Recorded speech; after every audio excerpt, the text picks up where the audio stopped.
Another great example to us of what it means to be a disciple are the apostles themselves, but there are consequences.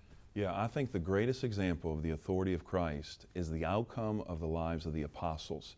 Every one of the apostles that followed the Lord Jesus Christ died except John. Let me give you a run through of the outcome of these guys' lives. Yeah. First of all, think about James, the son of Zebedee. He was the older brother of John, was beheaded by Herod Agrippa. James the Less, who actually was the brother of Jesus and wrote the epistle, history says he was thrown from a tower and was not killed from the fall, and so they smashed his head in with a club. Andrew, the brother of Peter, tradition says that he was crucified on an X-shaped cross because he didn't feel worthy to die the same way Jesus did.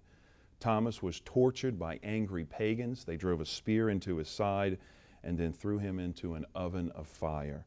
Matthew, tradition says he died in Ethiopia. They pinned him to the ground and beheaded him.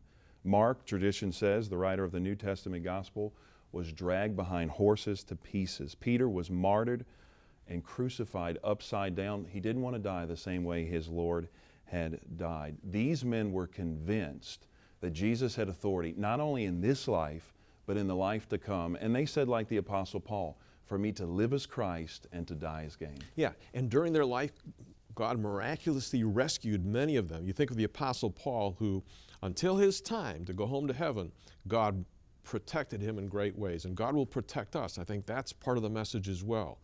But in terms of the sovereignty of God, what do you want folks to come away from with this program?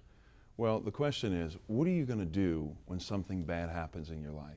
You have got to have a healthy view of the sovereignty of God. You've got to know that God's in control of all things. When you walk into a doctor's office and they give you news you weren't expecting, when you hear about an accident that your son or daughter was in, what are you going to do if you don't trust in the sovereignty of God? You know, John, many years ago, my wife and I, we were serving the Lord, following God. Hurricane Katrina, a storm, came through our hometown. We had 8 feet of water in our house. We lost it all. You know, the natural inclination is to say, God, why me? I'm serving you, I'm following you.